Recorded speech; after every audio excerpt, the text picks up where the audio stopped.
Are we ready? Good morning, everyone. This is Ron. We've hope everyone had a great weekend last weekend for Thanksgiving. Good family time. Uh, so we've excuse me, resuming again after being out last week of.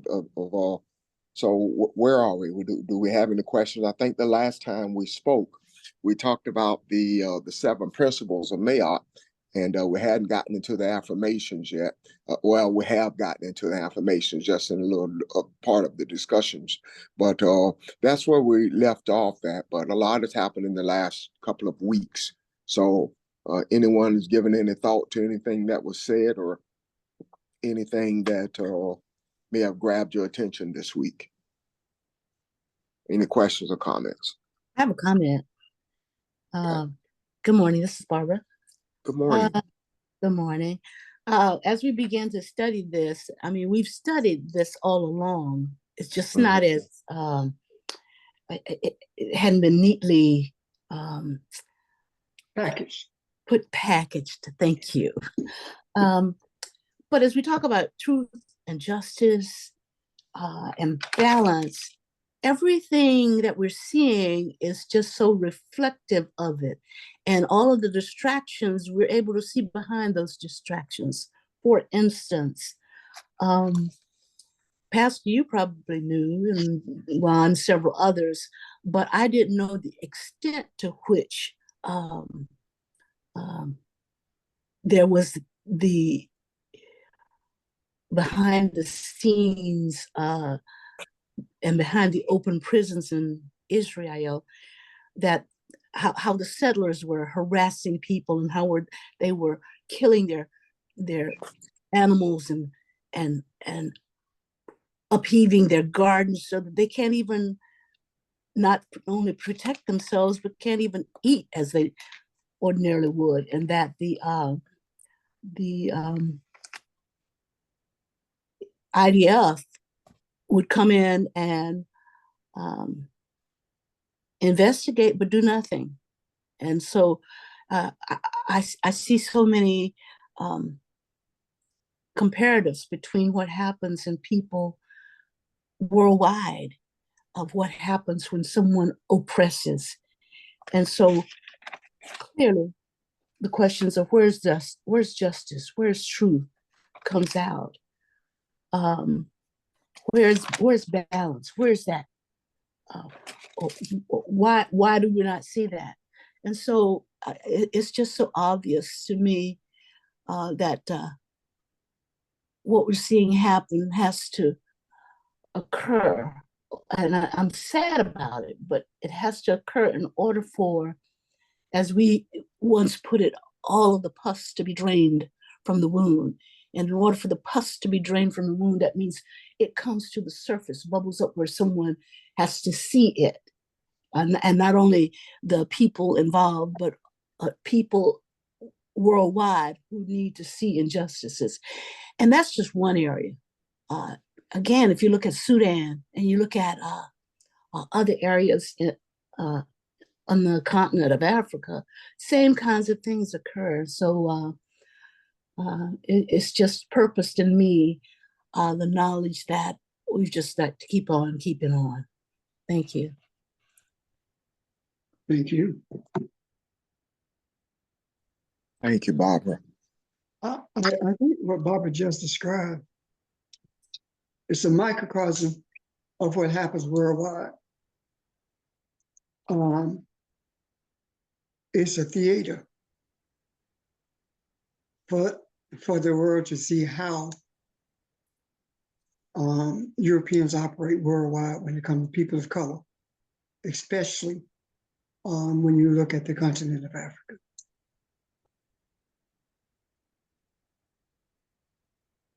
I'm done. I want to say a couple of things in a moment, but I'm done right now. Okay. Anyone else want to speak to that? Yeah, I just think over the past few weeks, what I've been feeling is that the completely full-throated support that the sort of quote unquote elites of the government and sort of society in the United States have had for what Israel is doing has had such, like, I believe, an effect on, I would say, the younger generations of people, that those elites are just completely unaware of the degree of distaste that we have for everything that they are and represent. I think there was always a sort of slow motion process in some cases of creating a break from the older generation, between the older and the newer generation in terms of how we think and deal with people and society, etc. But this just obvious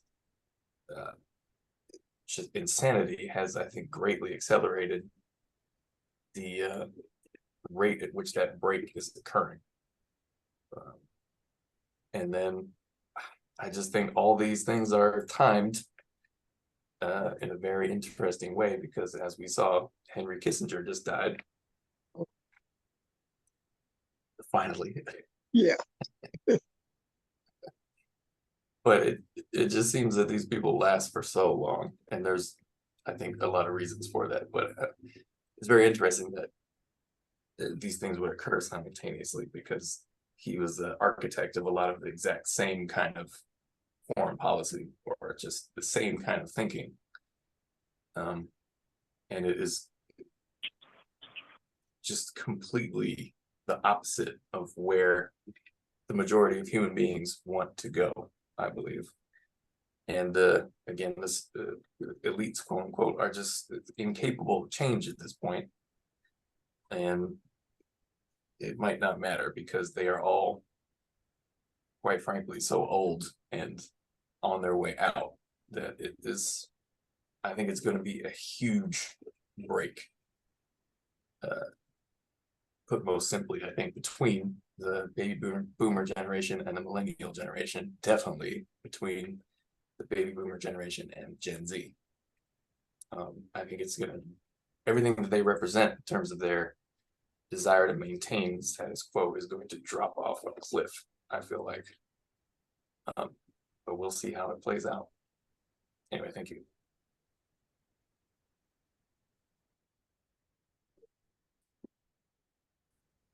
Thank you, Nick. I'm sorry, go ahead, Pastor.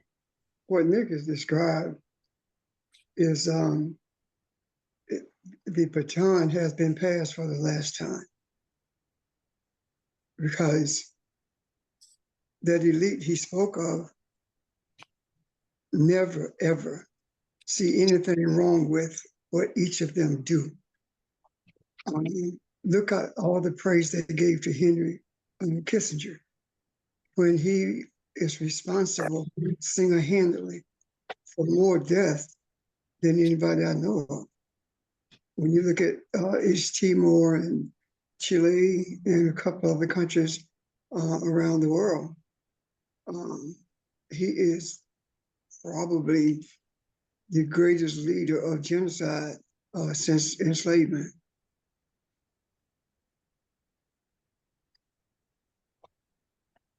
Yep. And he was the first, he was Nixon's foreign policy advisor. And the connection between Nixon, Roger Stone, Donald Trump, and that entire cadre of people is essentially the first real acceleration of the move towards white supremacist fascism. Well, in the 20th century, I should say, I believe. Because after, well, during that time period is when they of that mindset really tried to make sure that they could eventually have the kind of hold that they wanted to. And it is that exact legacy that I believe is crumbling. And it's not that they still can't be violent, or that, not that they still don't have influence, but I think they have underestimated to a large extent future generations' willingness to behave like them or believe like them, or rather they overestimated future generations' willingness to behave or believe like them, because that kind of stuff is, it is completely opposed to anything that the majority of people want to do or be at all. But anyway, I just bring that up to because I believe I noticed that decades and decades long trajectory, I believe is going to just disappear. Not without, you know, some more bumps in the road, whatever that looks like, but it just is interesting to me to recognize the legacy of all these same people. It's the same people for 50 plus years. So Let's go back further there. It's the same people for probably 150 years. Because you can, the same people, if you read the history of it, you will see that from Puerto Rico and Hawaii, those men who were engaged in that, they were in the government. And then the people who worked under them took their places as they moved out or died. And that was the continuation up until now. Up until now. And the now of it is what you're talking about. Younger generations are saying no more, no more. When we look at what we've been talking about, especially the principles of Mayat, what we actually, well, let me say this first. Mayat is equivalent to what the Bible speaks of the Holy Spirit. So when we say Mayat, we're saying Spirit, Holy Spirit.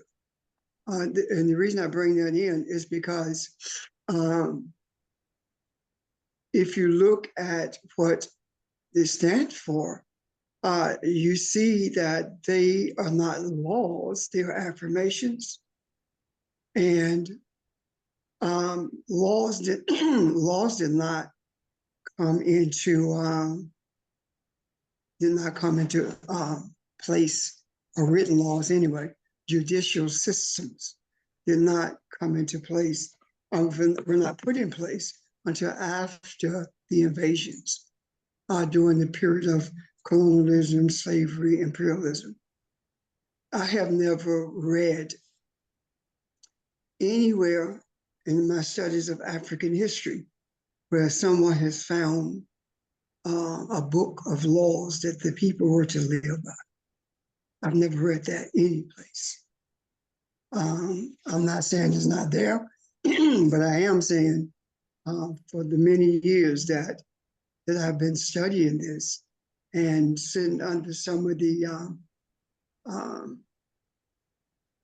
most knowledgeable historians to walk the face of this earth, I've never heard them mention that either. So what am I saying?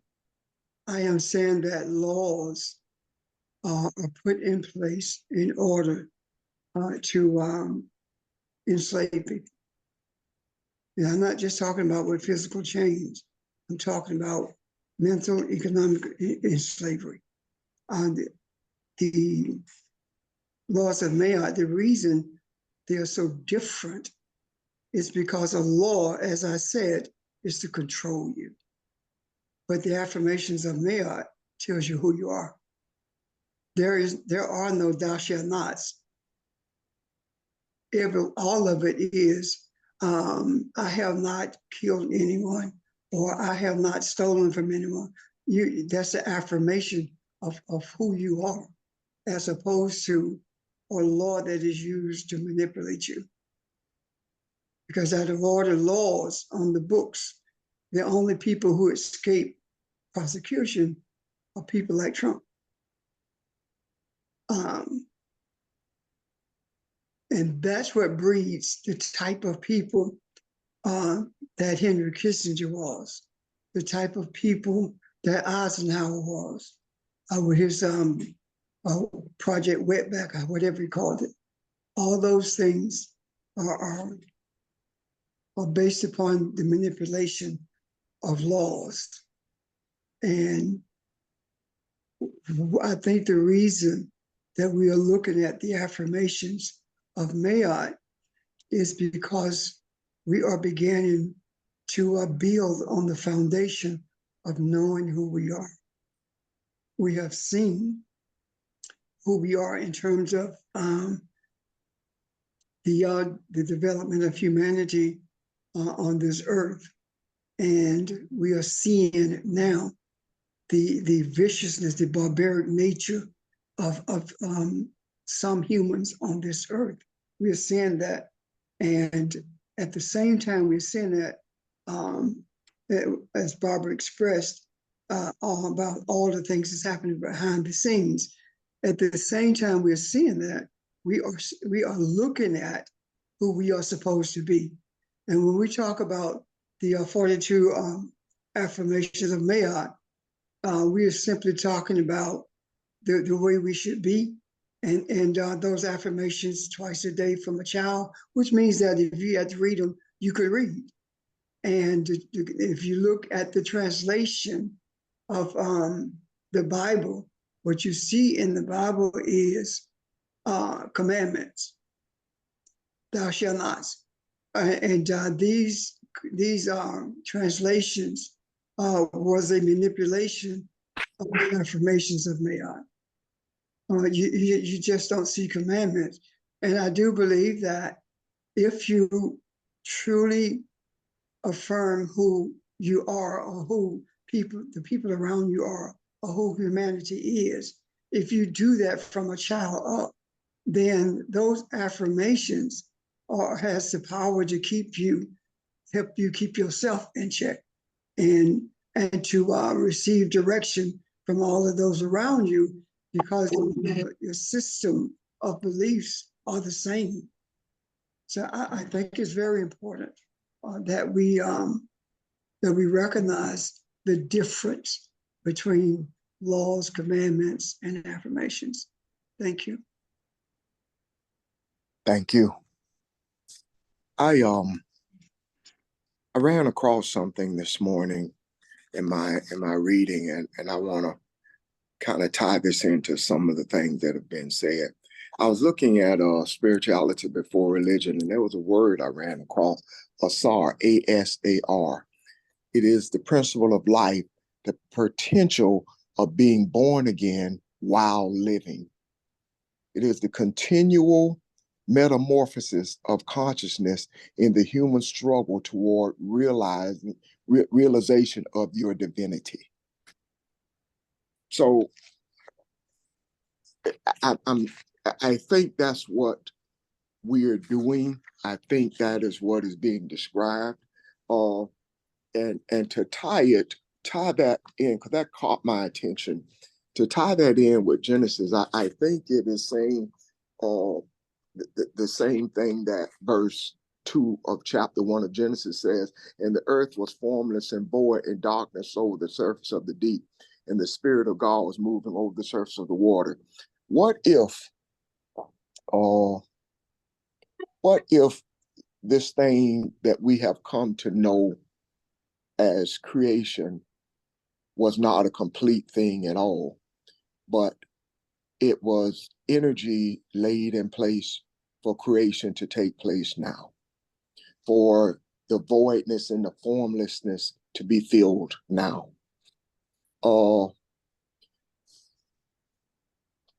There was something that God said to Moses. He said, you do this thing and I will harden Pharaoh's heart. Well, the hardening of the heart does not mean I'm going to go against his will. The hardening of the heart speaks of, I'm going to show you what is in your heart. I'm going to show you what what the thing that you are, where you are not. It's going to expose you. It's going to bear you to yourself. So that bearing not only shows Pharaoh who he is, that part, that king in you, that dominant thing in you that is destructive, but it also shows you what your potential is. And suppose all of these things that we talk about and have described is equivalent to having our hearts hardened to show us who we are and what we are capable of doing. I think we are the continuation of the building or the making of the creation of the earth, and we are have always looked at this as just this physical structure that we live in these bodies, as these physical things that we live in, but all of this has a more spiritual purpose, and it is only here to house and to show us who we are.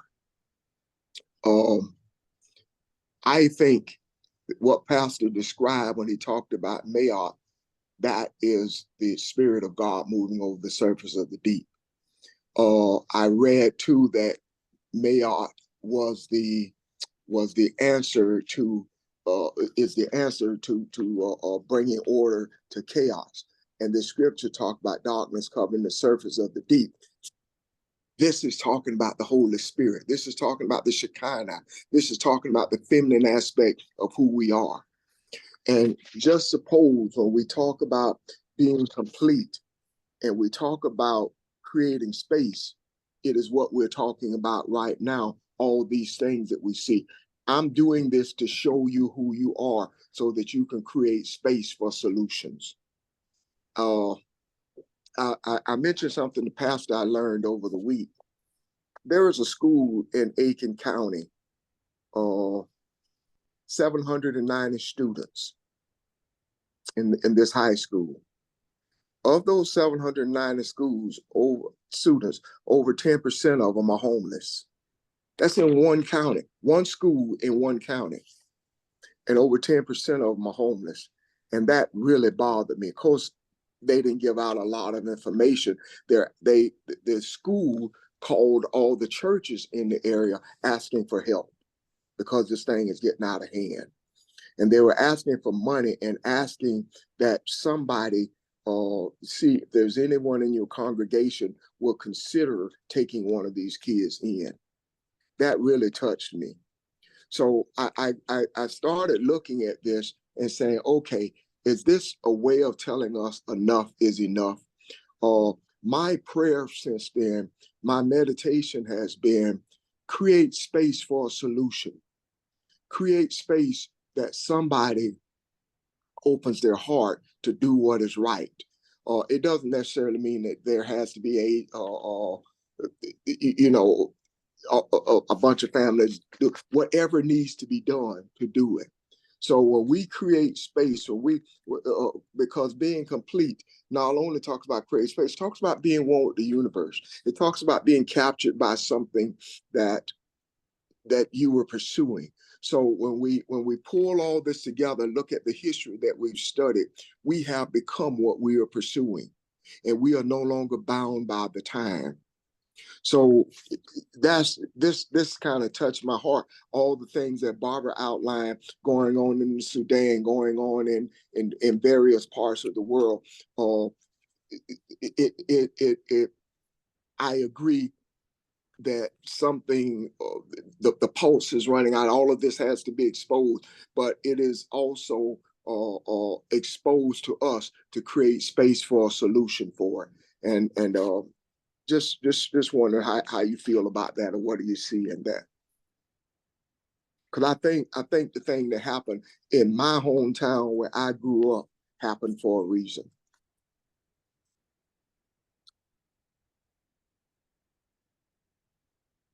Any questions or comments about that? I think creating space, I think the way I see that when you say it is an example of that would be when you are no longer selfish. Now you have created space for you to be an asset to humanity.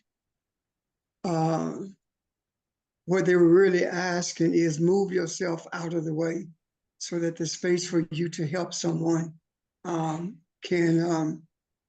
be filled with benevolence.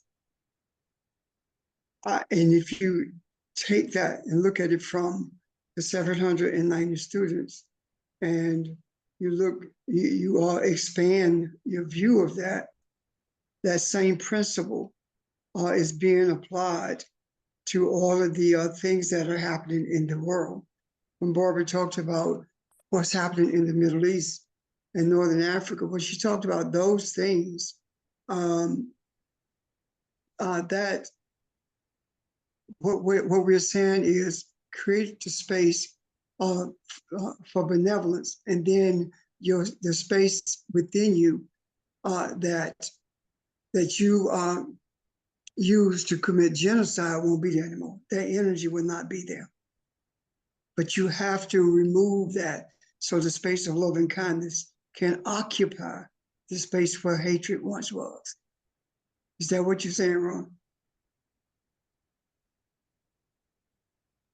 Yes, sir. That's exactly what I'm saying, and even more, we are the catalyst for that, because we are the ones that have been put. That talk about that. What was that sentence? That consciousness is forever going through a metamorphosis. Then we are that metamorphosis. We are the heat that brings everything to a boil. And so in looking at that, I look at it as no longer just something that we see or something that we're observing and pray about. It is something that, as I mentioned, the hardening of the heart, it is something that I'm showing you who you are. These things happen so that we can recognize who we are. That's what I'm saying. Does that make sense? It does. Because so many people whose consciousness are being pricked by everything that's the universe that we've been saying and everything they've been seeing.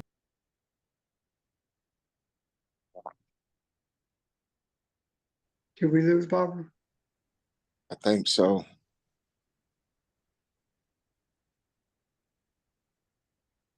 Okay. I'm sorry, I may have to back out and get on my phone because I'm going in and out. Okay. Okay.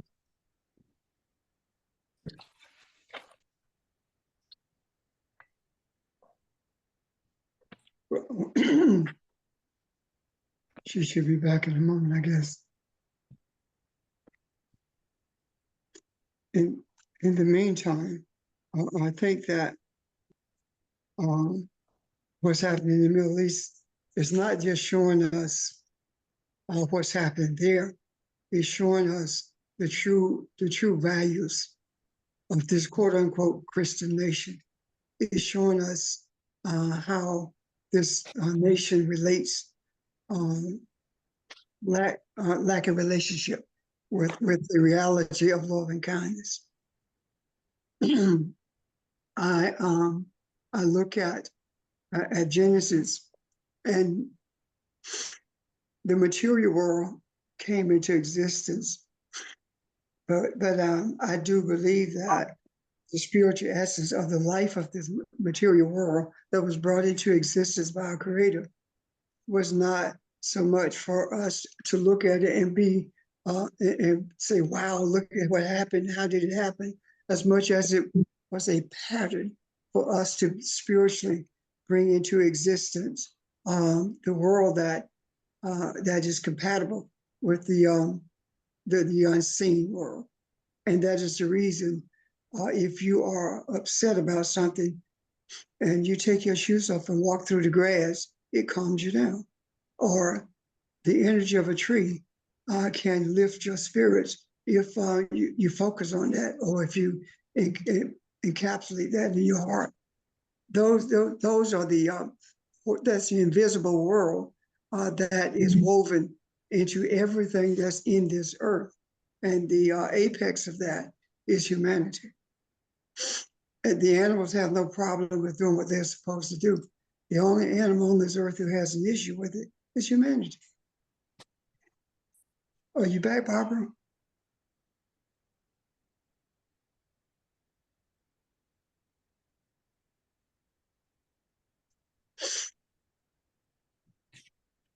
So anyway, I agree that the doctors I'm covered. sorry, I'm back. Okay, it's the Holy Spirit, which is also Mayai. So you could just easily say that Mayai hovered over the deep. It's just another, but just the same principle. Go ahead, Bart. I was just going to make the point that I see what Ron is saying about consciousness, but I believe it's in a hypersonic kind of mode right now because the consciousness is being pricked on at many different levels and in many different ways where people are being shown themselves and are going to have to answer the question, okay, now that I see me in all of this, what am I to do about this? And that's why you've got lots of people saying, oh, well, you know what? I can't just vote for Biden just because he's a Democrat. Look what he is participating with the United States in supporting all that's happening in Palestine, or all that's happening. And you talked about Chile and Cambodia. Nick talked about with Kissinger, where we're going to have that capacity to, on a much larger scale of consciousness, to see behind what's happening. And people, I agree with Nick, there's a significant shift. People are not going to tolerate that anymore. And that's what we're going to hear. So it's not just going to be us, but whatever the seeds we placed in the universe are being planted, and we're going to start to see fruit from that. Thanks. Thank you.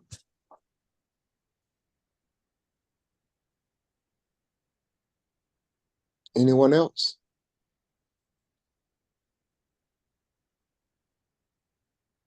Yeah, good Okay. good morning, Ron. This is George Philly. In reference to what Barbara just mentioned in terms of seeds being planted in the universe,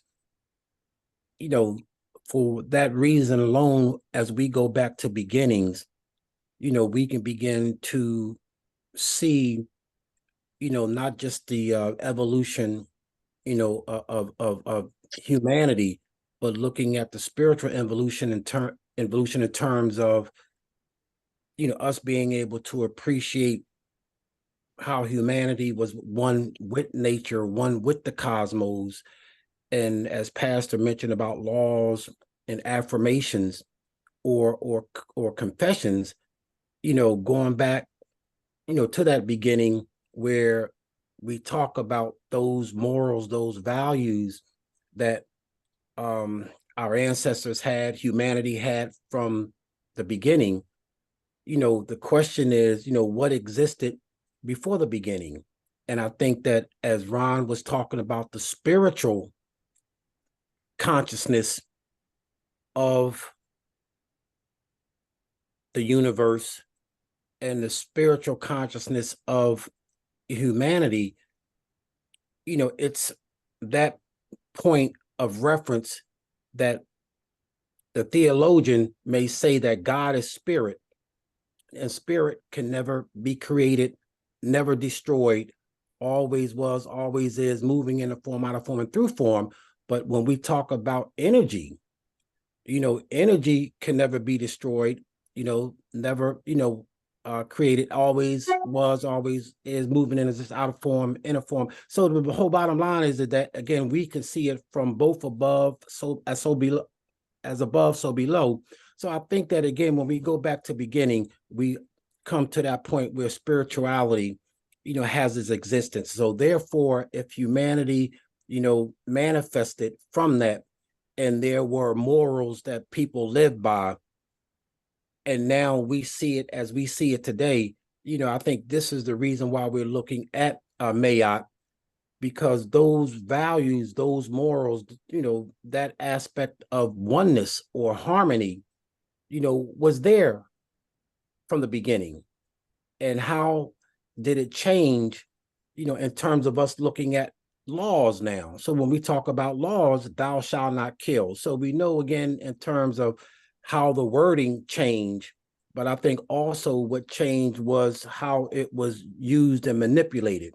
So as we, again, explore these affirmations, as we, look at, the 42 affirmations of Mayat, I think it's interesting to compare how it was taught or interpreted or manipulated. So I just wanted to go back to that point of, again, us being able to appreciate returning to beginnings, but looking at the spiritual consciousness in terms of how we are receiving it now. And I think that's the resurrection for me, is to be able to look at how do we compare, laws, and how those laws, were changed from affirmations, and now how are those laws used today.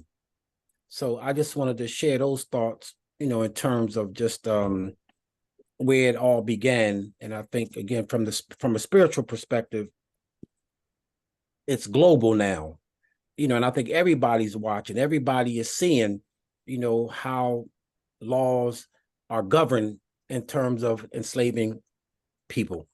I'm done. Just on track for what, Question. I'm sorry, go ahead. I Go ahead, Bob. yield. Well, just quickly, I just want to say, just on track to what George just said, I was looking at the 42 affirmations, and I was reading some articles, some stuff on it.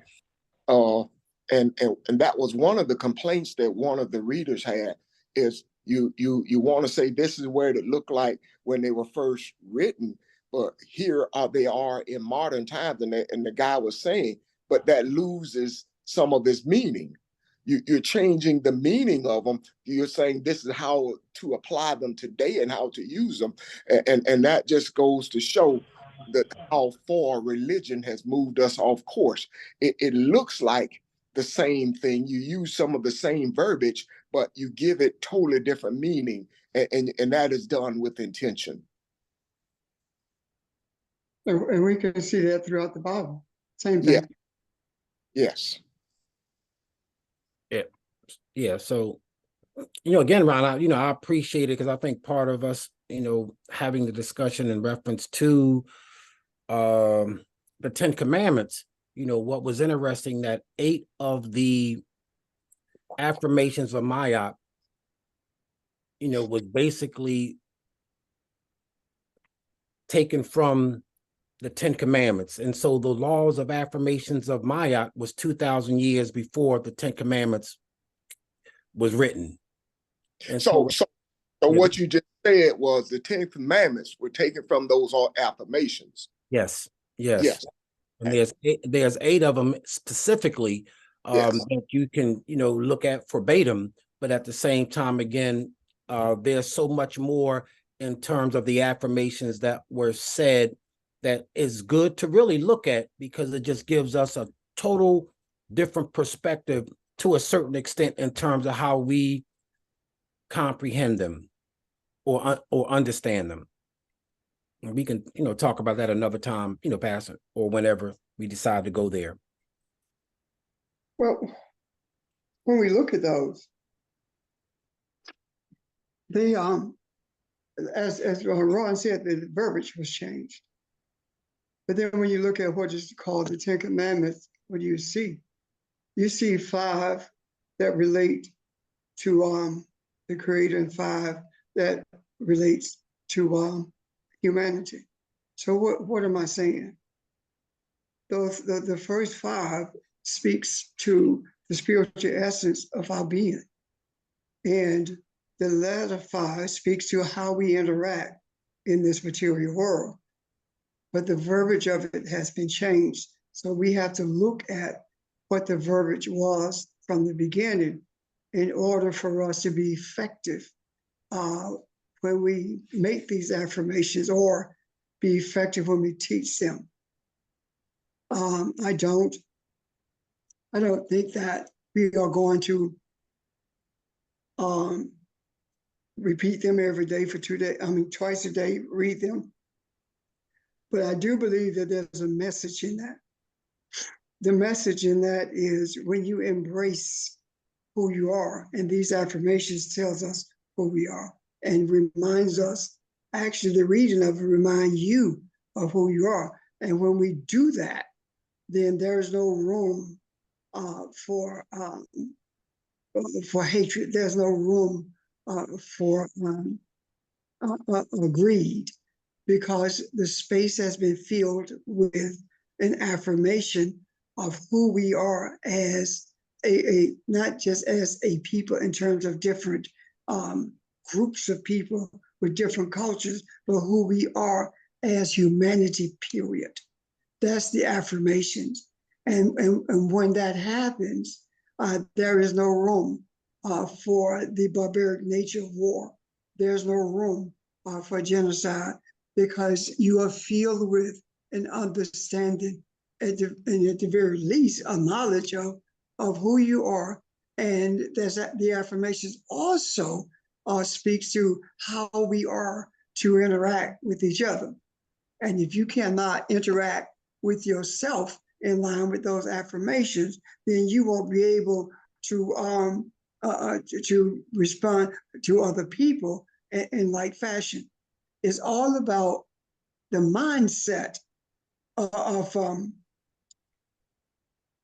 the person changing. When your mindset changes, then everything else about you changes.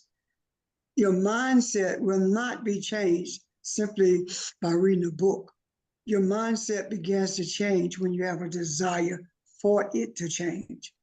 And the mindset of spirituality only becomes real to you when you open yourself up to it and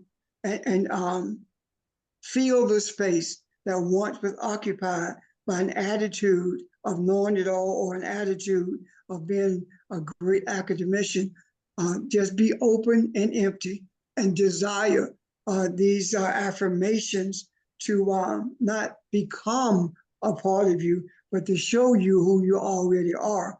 And then we will see that our Creator does not do anything in this earth. What gives us the power, the strength to do everything in this earth is being in rhythm with the universe, being one with it. When the Creator said to us that we are to dominate this experience, then that in itself says that I'm done with it. It's up to you to bring this to fruition. And everything that is needed to bring it to fruition is already with you. Once you are in rhythm with the universe, or desire to be there, you will begin to see what's in you. You begin to see who you are and what your responsibilities are. And that's when your mindset begins to change. That is the renewing of the mind. The soul renews the mind from the reality of what we were brought into this space to be. I'm done. Thank you, Pastor. I think Ms. B has something. Barb, did you remember your thought? And thank you for letting me go first, but do you remember your thought? I think that was No, that wasn't me that time. Okay, I'm sorry. No, Ron, it was Evelyn.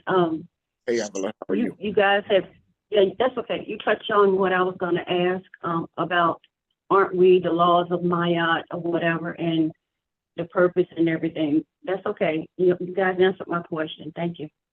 Thank you. Thank you. I would tell you something, and I know everybody doesn't have the book, and you can look them up online if you care to, those 42 affirmations, and as I'm sure some of you have. Uh, it's a thought. You know, I guess becoming more sensitive to who I am and what we're doing. You have a feeling about you when you read those things, and the feeling that came about, that came to me was, this is talking to a community. This is talking to a community, people within one another, and want the same, have the same goals, and that is the ultimate goal here. That is the ultimate goal, is to become that community where all for one and one for all. So as I read those, it makes you feel close to, like what we're doing now. It's the same feeling when we come together on this phone. It is a community. It makes no difference about your geographical location. The community is in your heart, is in it's in your being, and what you feel for one another and what your desires are. So that's the feeling I got when I read those, and I get that too, reading the 10 Commandments or 10 utterances. So just talking about the spiritual energy of it, you know. Yeah, you know, Ron, you know, if I may, just for an example, you know, it says, one of the affirmations in Mayat says that I will remember and observe Unknown caller. the appointed holy days. Now, when we look at that, and we look at it in reference to the 10 Commandments, it talks about remember the Sabbath and keep it holy. So what I wanted to give thought to was, when we think of the Sabbath, you know, we think about, you know, Saturday, you know what I mean, in terms of the Jewish celebrating the holy that day, or we think about Sunday, you know, going to church. And I was just trying to give some thought to that. If it talks about the appointed holy days, then it's not, you know, just one day. You know what I mean? So I'm just trying to give thought to, what do that mean to us, or what does it mean to me? And I know that there's times where the Bible talks about you should not do work on a certain day. But if we are, not if, as Elohim, then my thing is, if you can do a good deed, if you can do a good service, if you can be loving kindness, if you can be, in harmony, that's something that we, again, I'm just saying, I don't try to look at it just on that day to be holy, but be who you are. So I just wanted to share that particular affirmation, because it does, it made me think about not just looking at it as one day. Well, if you think about it, I know others probably want to speak to this as well, George. If you look at it as one day and that's all you see, then you're doing it out of obligation, and you do it out of the ritual that we've been taught it to be. It's been made into a ritual. As we've talked about, you mentioned the holy days. Holy is being consecrated, is being set aside, is being moved. So what are you set aside Separated for a purpose. Separated for a purpose. So anytime you feel like that days is not talking about a 24-hour period. It is talking about enlightenment. We mentioned all the things, all the turmoil and the chaos that has been mentioned. I listened to what Barb and Pastor and Nick have said about all the stuff that's going on, and we're talking about it for a purpose, for a reason, and that is an example of what you just described. So no, it is not talking about a day of the week. It is talking about something much more important than that.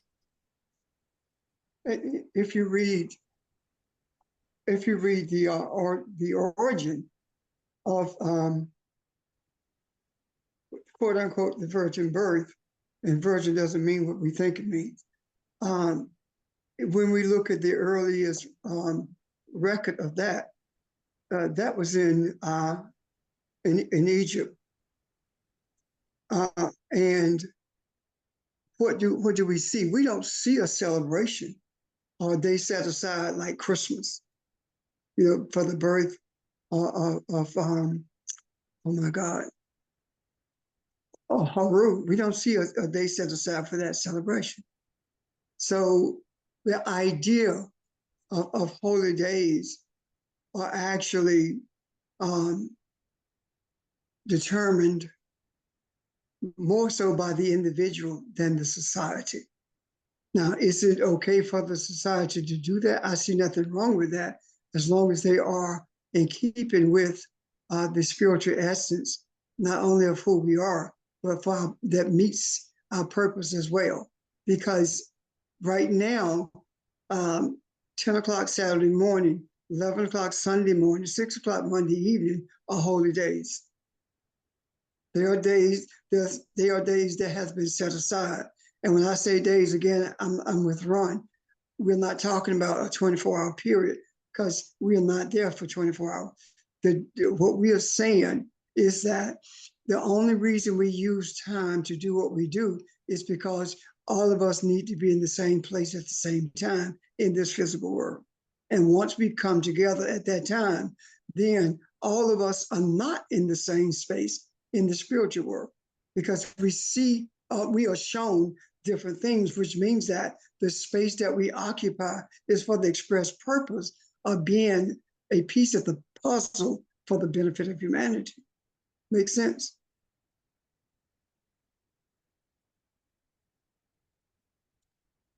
Yes.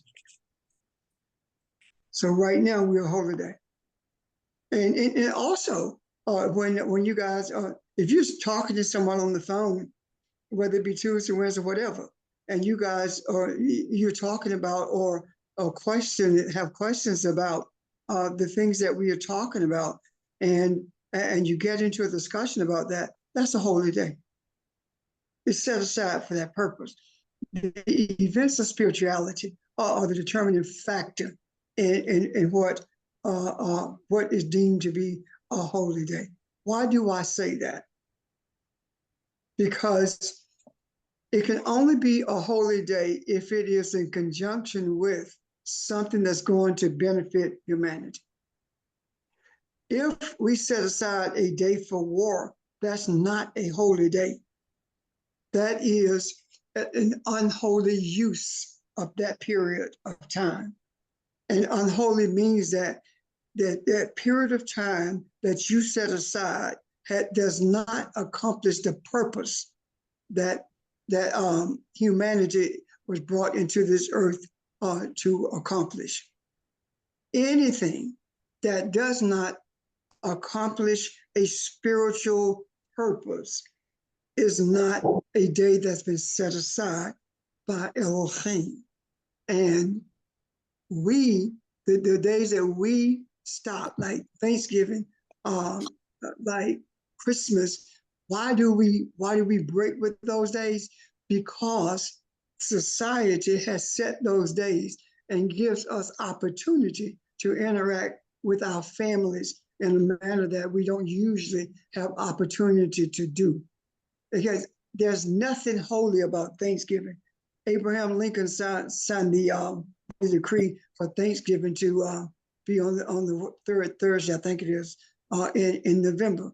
Abraham Lincoln did that. That had nothing to do with the Pilgrims.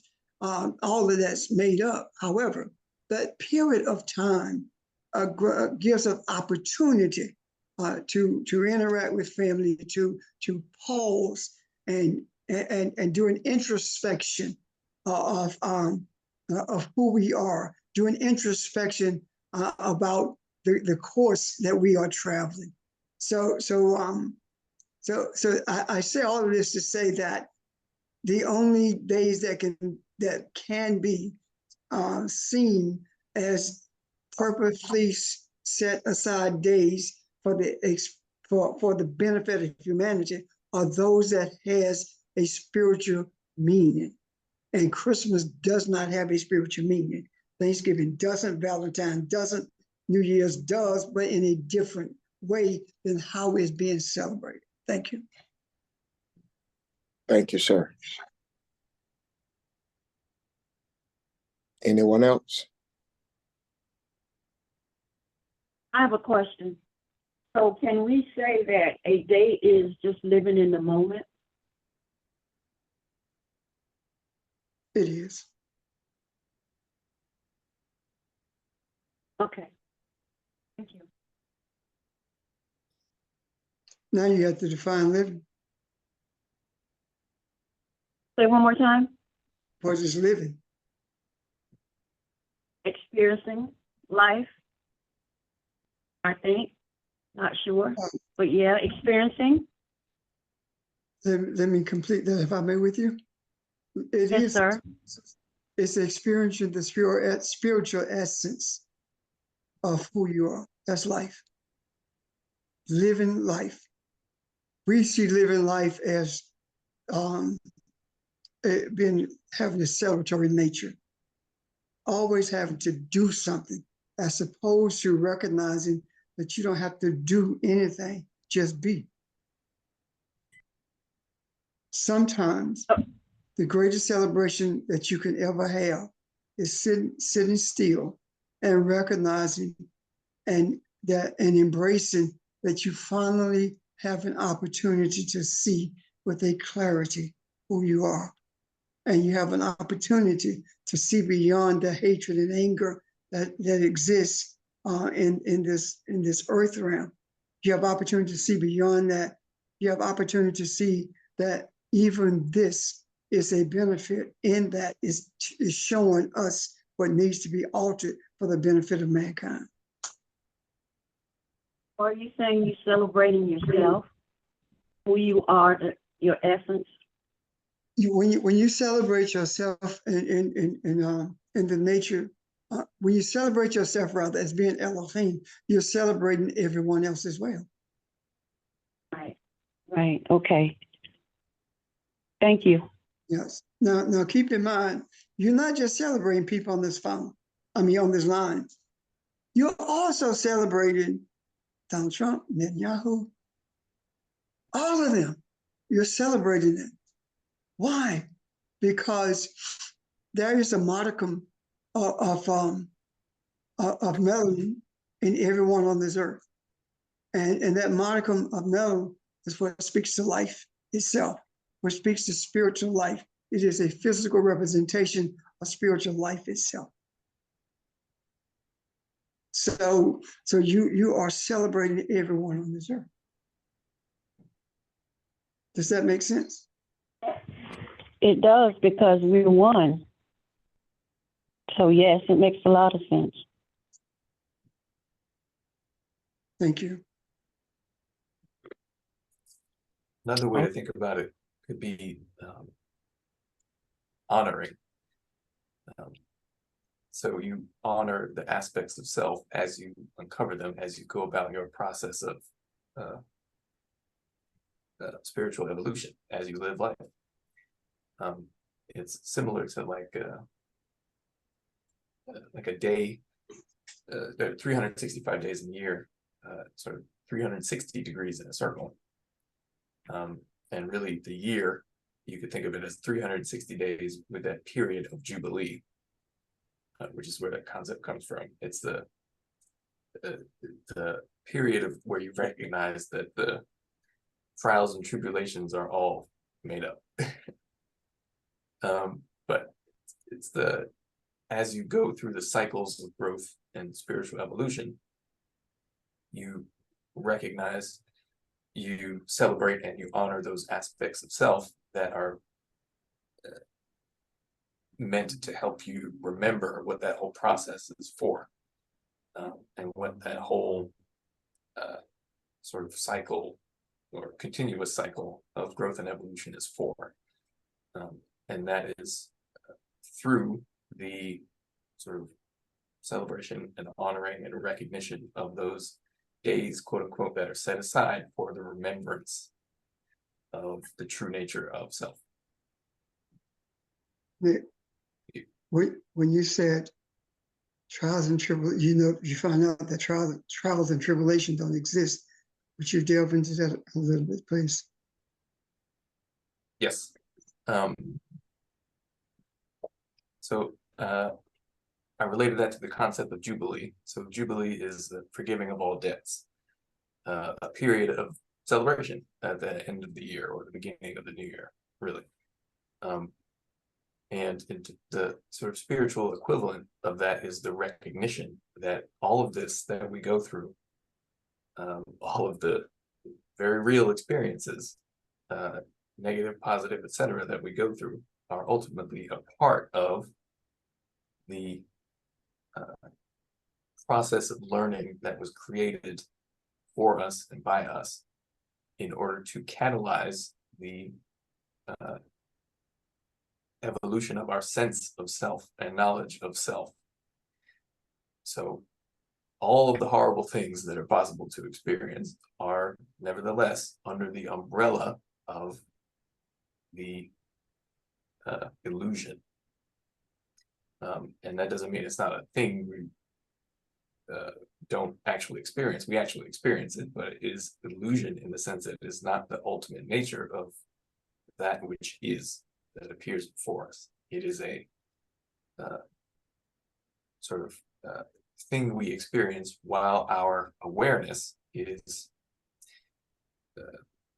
essentially confined by our own ignorance on whatever level. But it is also true that we must experience some of those things in order to grow our sense of self, our connectedness to the Creator. So it's a strange thing, I think, to have that realization that despite how horrible it may seem, it is nevertheless entirely eclipsed by where the journey eventually takes us. And it is very difficult to see that while you're in it, of course. But it is nevertheless a part of this physical experience, or our experience of reality, that all of this is just the drama that, you know, we are responsible for, that is allowed because it catalyzes ultimately the knowledge of self, which is the ultimate purpose of this space of creation. Thank you. Thank you.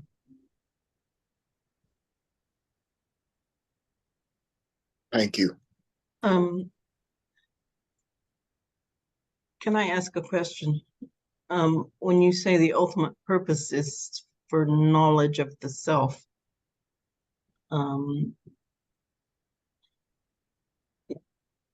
does that mean knowledge of the self in terms of how the self connects back to the Creator? Yes, absolutely. What are you? Who are you? And the answer to both of those questions is the Creator.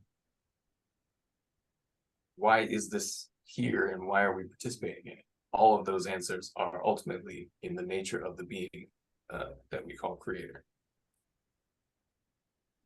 Okay, because I've been thinking about that question Evelyn asked a week ago, 2 weeks ago, whatever, when she said, so who do we pray to? Do we pray to ourselves?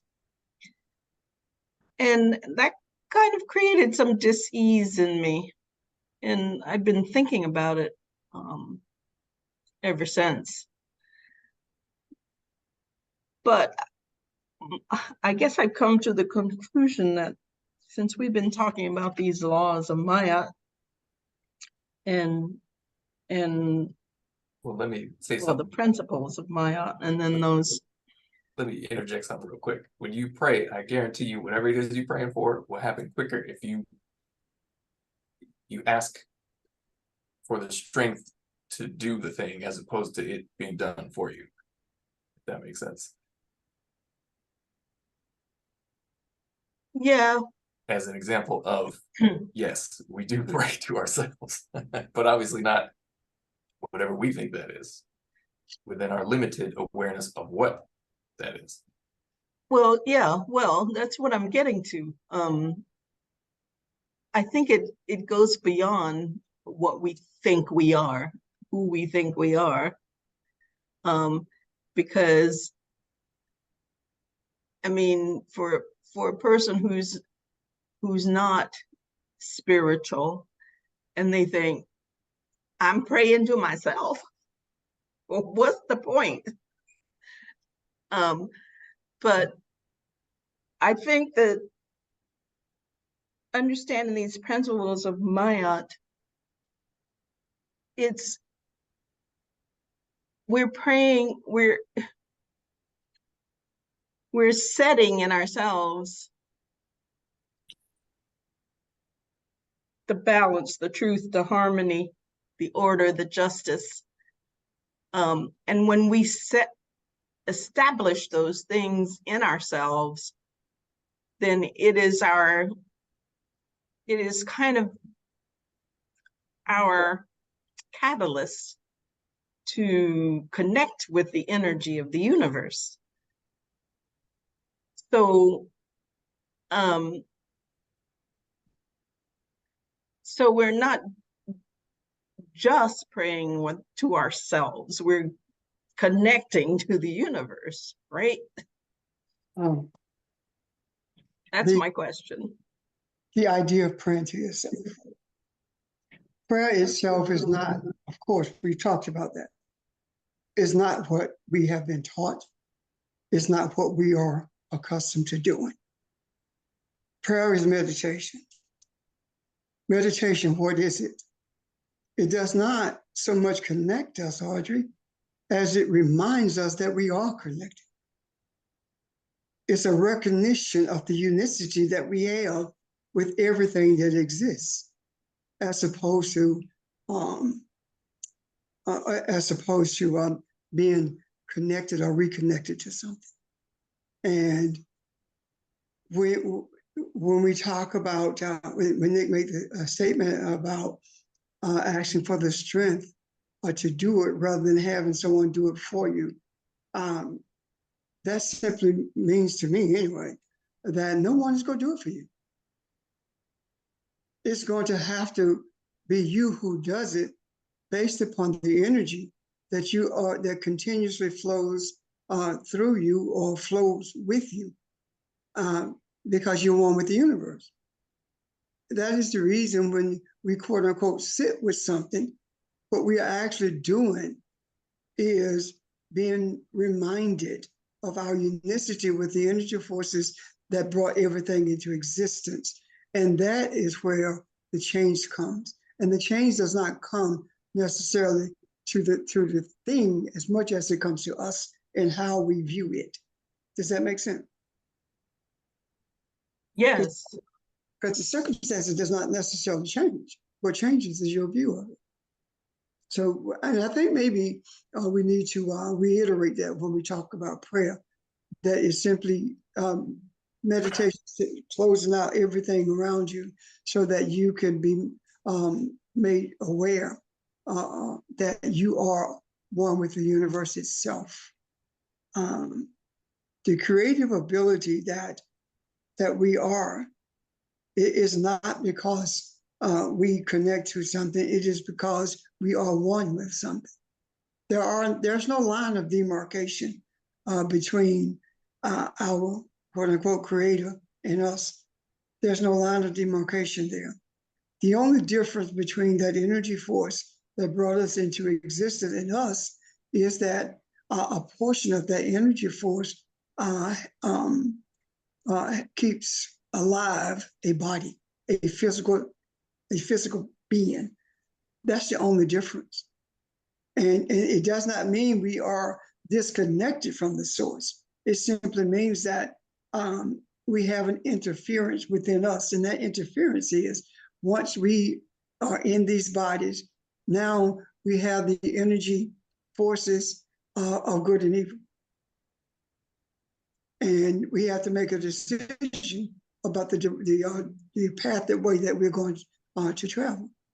And that the representation to me anyway of good and evil is what your mind tells you to do versus what your soul tells you to do. And the mind actually does an ebb and flow between good and evil. However, the soul stays what it is at all times. And both of them are energy forces that are represented by physical things. Does that make sense? Yes, so we can say we are praying to ourselves in the sense that we know that we are connected to the universe. That we are one, yeah, we are one with the universe. Yeah. Yes. And the thing Yeah, that we're in unity with the universe. yes. And Yeah. the thing that makes us think we are not is when we are out of rhythm. Or we don't abide by the principles. And that's when we're out of rhythm. The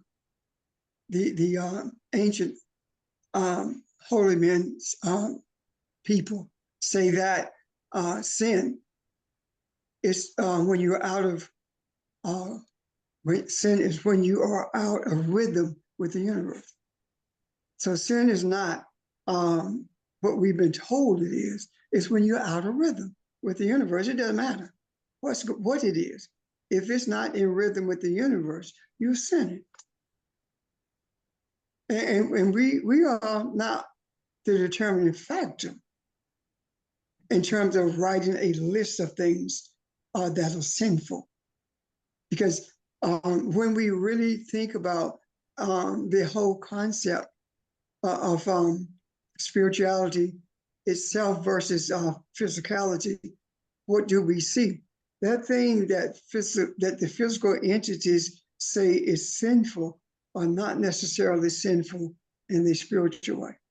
Spirituality deals with things that are hard for us to embrace with our minds, and because what is sinful to you may not be sinful to me, meaning that what gives you a sense of being disconnected from the rhythm may not be the same thing that gives me a sense of being disconnected from the rhythm of the universe. Does that make sense? Yeah, I mean, it's like the good lie. It's done for the greater good. Yes, and when you, it's the unicity that we have with each other. If we are on the same page, and our desires are for the good of the universe, then we are in rhythm with the universe. But if our desires are selfish, then we're not in rhythm with the universe. Does that make sense? And this is not this is not something that you say, well, I'm doing this for the good of humanity, when in actuality it's selfish. This is something that comes from a deeper place than the mind. Yeah, got it.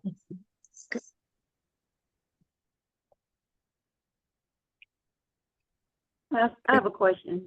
So when you're saying we're one with the universe, again, now we are the universe, right? We're one with ourselves. Is that not correct? We're one with the universe. We are the universe. Yes. So we are seeking to understand what that even means, because we experience ourselves as you little y, and we are connected to the you big Y. So we are that which we seek, but we do not know what it means to be that, which is why we are here in the process of learning to know the self that we actually are. So we are the universe. Yes, but what does that mean? And that is the journey. Okay, I got you now.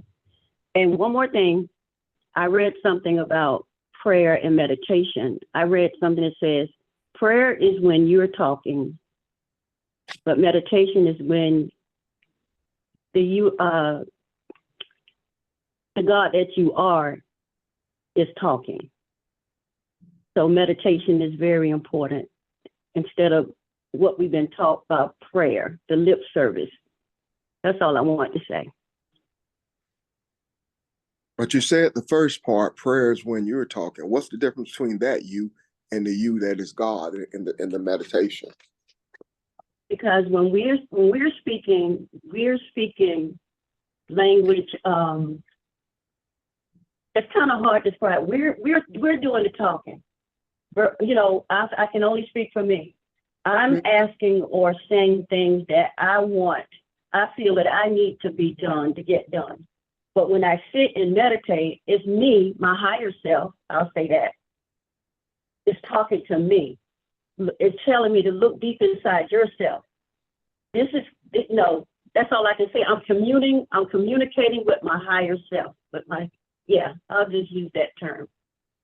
So yeah, it's a difference there. The difference. When you say we are talking, what I'm hearing is that we are using our rote behavior with the expressed desire of getting a spiritual result. And that's not going to happen.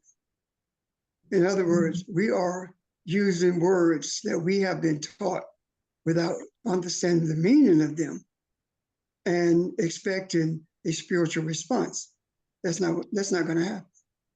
How many times have you, quote unquote, prayed using those words and nothing changed?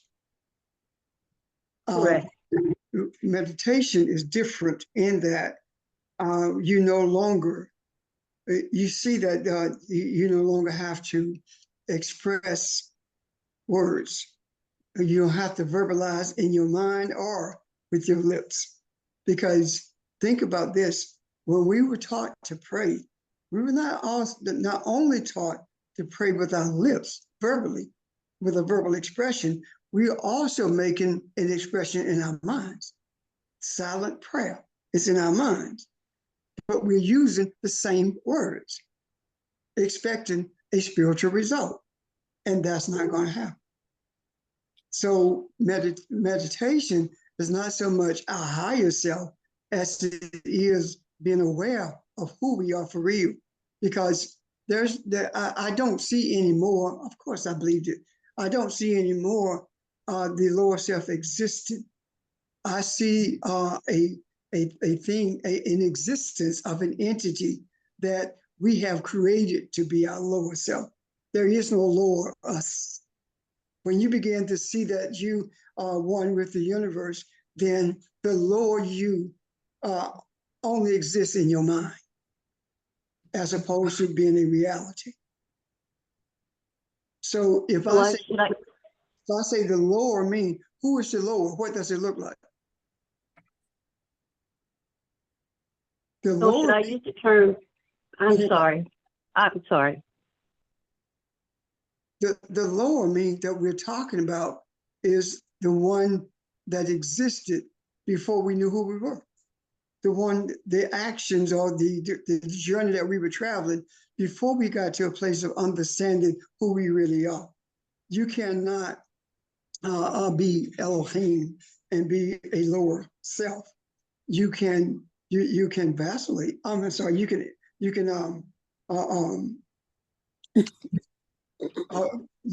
have an ebb and flow of being recognizing, being aware of being Elohim, as well as reverting to what you were before that. So that's not you. That is an illusion that you have created as to who you are. The reality of who you are is Elohim, and you cannot lower the essence of Elohim to anything because it is what it is. The illusions, you can do that because as Elohim, you have the opportunity to create for you whatever you want to create. But it doesn't mean that that's your lower self. It's you not being aware of the true self. Does that make sense? It does, and I do thank you for that correction. But I used the higher self because I couldn't think of being Elohim at the time. I know. Thank you. Yeah, I appreciate that. I know what you're doing, but at the same time, I think that the question was for more people than ever. That's why we encourage you to ask questions, because it's more if the responses go far beyond the question. Thank you. Thank you. Anyone else? Questions or comments? Anything new? Okay, I'm sorry. Go ahead, Richard. No, it's just, I'm quiet a lot now because I'm really, I don't know what word to use, encouraged by how everybody is feeling, thinking, and talking, and I just be talking, saying the same thing another way, drawing attention. But the one thing I think can happen, and I hear it happening on the phone every once in a while. Welcome to the world of the Zen koan, really, to put it in those terms. You have to be, it's understandable, but it helps to recognize that sometimes you're trying so hard to understand the concept that you miss it. It's there all along, if you know what I mean. And I can hear that on the phone sometimes, and it's not a judgment, it's just a process. So we're into self, universe, all this. And that's why ultimately, in that particular study technique, if you want, the idea is go ahead, ask all the questions and drive yourself to the point where there's no more words, and then see what happens. And that's what I think sometimes, particularly when you're newer at this, you give into. When you've been doing it for a while, you can still give into that sort of distraction. The ego mind wants to jump in and say, okay, we know we're going to define it this way, we're going to do that. But you maybe see it in yourself, and so you know how to quiet it down. All right. I don't know if I'm making any sense, but I'm trying to. But anyway, so I think this is just part of a process, because I hear some people, no, but what does it mean when that's okay? Well, you have to sort of go through that, but then there's a way of finally letting it go with a certain understanding that's kind of been there all along, and that's defining yourself. It's been there all along. You just had all this overlay on top of it. So it comes out in each of us in different times and different conversations. I don't know if that's. I agree with it, and the key there, Richard, is the letting go part. And that's hard. That's hard. Some days you're in the flow, you're in the zone, you're in the flow, and other days it's just persistent. And the trick is just sit down and let it persist. It's not holding on. It's not trying to be right. It's just not trying to hold on to all of these definitions that come through your mind, should I say? Otherwise, you're going to be changing every other day. And we all go through that. We all go through that. I think one of the things that has helped me, it's funny, I see the scriptures differently now since we've gone back looking at history. Not different, as in totally different, but it opens up to me more. I mentioned earlier about hardening the heart. A good example, an example of that is this. We've struggled with trying to understand what it means to release the term Christian. That's hardening the heart. Pharaoh represents that portion of you that authority that religion has had over you that you have trouble releasing. And what that does is it has twofold. It shows that to you. Why can't I release? Look at the stronghold this has. Look at who I am. The other side of it is it shows you, wow, look at how far I've come. What happens when I release this? Look at who I am. So both of them are part of you, the Pharaoh and the Moses part of you. So eventually it is drawn out when you release it. But the struggle is the Pharaoh portion. It's going to be a struggle. So as we do this and as we find, it is not remembering the 10 commandments. It is not remembering the 7 principles. It is not remembering the 42 affirmations. It is releasing so I can become. I become that thing that I have been seeking. One of the things I noticed probably about a year or so ago now, I've been writing a novel forever and forever and forever. And every time I read these books and see all these things, everybody, they come up with these terms. You got to do this. You should be doing that. And I think, wow, this is so scientific. I can't do that. But when I look at them and look at the explanations of them, I think, wow, Ron, you already doing this. You didn't know this was a concept or this is what it was called, but these are things you already do. So you know what? Relax and go write your book. Stop worrying about how everybody else does it. So here we are now, and what we're seeing is all we need is desire. Desire. And all these things that have a strong, they're going to fall away if we truly desire to become what we are seeking. So yeah, I see what you're saying, and I agree with that. Thank you. And I want to say something about the desire. Desire is deeper than the mind. Yes. Way that we've been speaking about it. And it is therefore the point of transition from thinking in the mind way to spirit. It bridges that gap. And it is sort of exactly like, as my dad said, the Zen koan, which if you've not heard that term before, it's essentially a riddle. It's a paradox that is given to you to exhaust the thinking, the mind part of yourself, to create a space for what is deeper than that, to allow you to become aware of what is deeper, to have that fill the space that was occupied by your thinking, which just goes around in circles. So that is why, yeah, that's a little bit like, Evelyn, you were saying the distinction between prayer in the sort of regular way we've been taught about it in the religious sense and meditation, similar to that distinction between thinking and desire, in that its depth is closer to the true nature of the self and its ability to draw from the universe, which you cannot arrive at by thinking in that direction. You can only arrive at it by being or becoming in that direction. Yeah, thank you. Thank you, Nick. I think if I could just one more little comment, tag on to that. An expression I kind of like, and it helps me sometimes, is, and I think it relates, I hope so. There are no techniques. The way it was said to me is there are no techniques to reach God. You can say there are no techniques to find self. There are only techniques to remove the obstacles to knowing self. So I think that's key. So we go through all the words, the explanations, the rationalizations.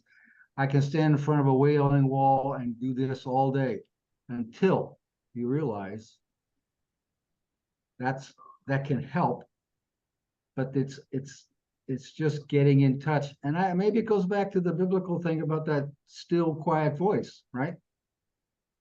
How do you hear that quiet voice that's always been there?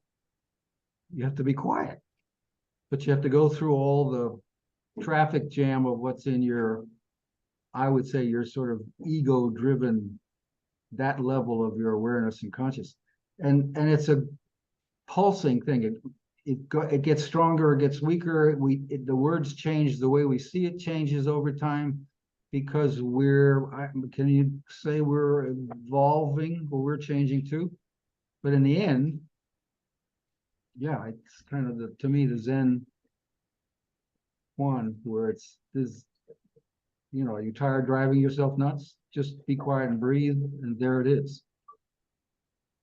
And sometimes the danger is the more you get excited about, I see this scripture a way I never saw it before. That's a good thing. The question is whether you hold on to it or you, what should I say, absorb something from it and let it go, and then get back to your quietness in yourself. Yeah.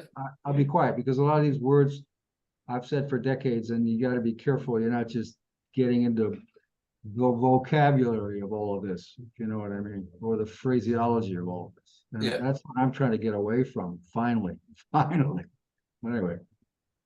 Yeah, we have the tendency to turn that into our little personal religious, ritual or religion. Experience. We make that the experience when that's not it. And go ahead, Oh, Nick. go ahead.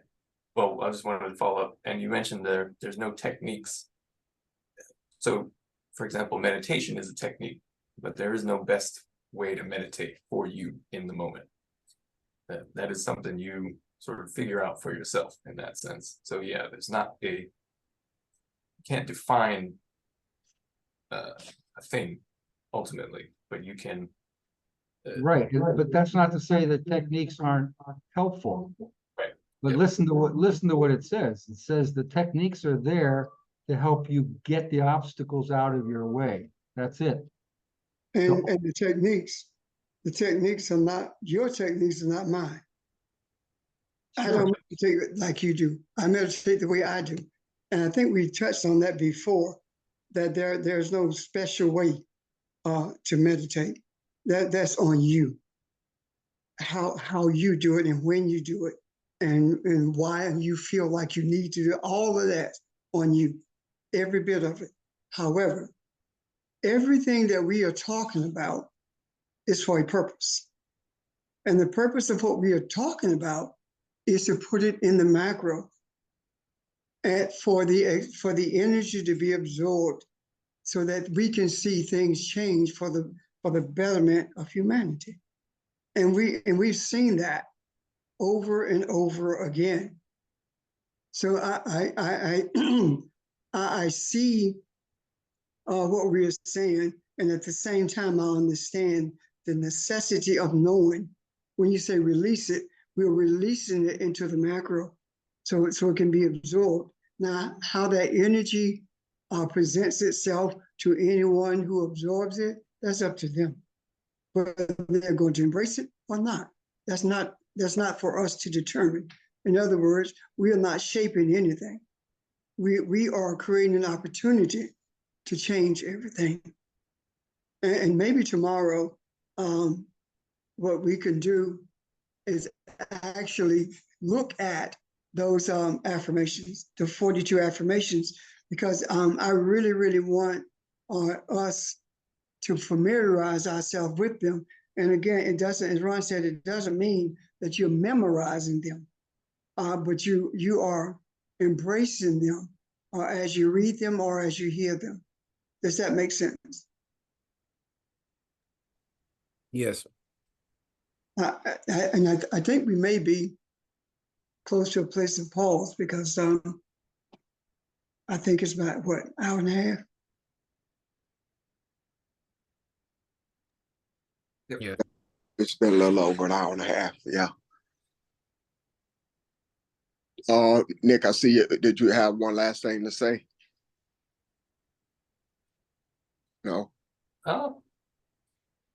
Just something popped in my mind when we were just talking. In the a book on the as stated by the three initiates, as they write in a preface to a book called The Kybalion. They state, "Make yourself into a true student, or all of this will be words, words, words to you." And it is that desire that makes the true student, because that provides the connection that bridges the past or beyond words, which are only indicators of the direction. But yeah, thank you. And to me, it's just representative of the what's the word, paucity of language, and maybe especially the English language. Using the word make is got chaos written into it the whole time, because there's a sort of forced, I gotta make myself, etc. Think of the time you sat in a class, I don't know, this is just the way it came to my mind. Think of the time you sat in a class and we're listening to some particular subject and you just got completely absorbed by what the discussion was, of what the professor was talking to you about, the teacher was talking to you about, or whatever. You didn't have to make yourself understand anyway. It was happening. That's the trick. And the trouble is, I guess I was saying, we can get to the place where we don't even realize that we're trying to make ourselves. And now you're back into an ego mind, because related to make is should. I should be doing this. The guy next to me gets it. I don't get it. I should be. And that's where you're just getting all distracted. Just let all that go. I think we said in Foundation years ago, there's no one way up the mountain. There's no top. Nobody's ahead of you. Nobody's behind you. I think when I listen to you, what you're saying, Richard, and I agree with that. I remember some years ago when I was at Foundation before I stopped coming there, talking about when we first started talking about being in rhythm with and feeling the vibrations. And even now, I hear us talk about that. That is so important. I feel in rhythm with half the concepts we talk about, but I can't regurgitate them. So it's not the making is releasing of self and desiring to be this. It's not an academic thing that needs to be studied or recited over and over again. We don't need to quiz each other over it. I desire to be one with the Creator. And then one day I wake up and things start making sense to me. It all starts making sense. I pick up a book that I've had sitting on my shelf for years, and I pick it up, and all of a sudden it makes sense to me. So the becoming that we are is the desire to be in rhythm, to feel those vibrations. And again, you guys can say some stuff sometime, and I don't necessarily quite understand it. I might write something down so I can go and look it up to get a better understanding. But in time, it takes me. It takes me because that is the desire that I have stepped in this path of truth, and I'm going to continue on that path. So it is not a forced thing. I agree with you, and it's not something that we have to put forth any type of strenuous effort to do. All you do is desire to be in the path of the water. You step in the river and let it carry you downstream. But don't you find, oh, sorry. Well, okay. I remember in my history class, I tried to take notes, but there was so much being said that I wanted to know or understand or remember. I couldn't take notes. And I beat myself up about that until one day I decided that, you know what? You don't have to take notes. Just hear. You don't have to consciously absorb anything, just hear. Now, all this stuff that we talk about now, I knew nothing about that. And when I sat in that class, I felt like I was not getting anything, and I had to teach myself to stop trying to repeat it in my mind so I could remember it. So I just sat there and listened. And every time that I got up to do a speech, the things that I had learned that I was trying to remember, they would come up. Why? Because that was another way of saying that I want to embrace all of this. And by me not making an effort to do it, just allowed it to happen. Now when it comes to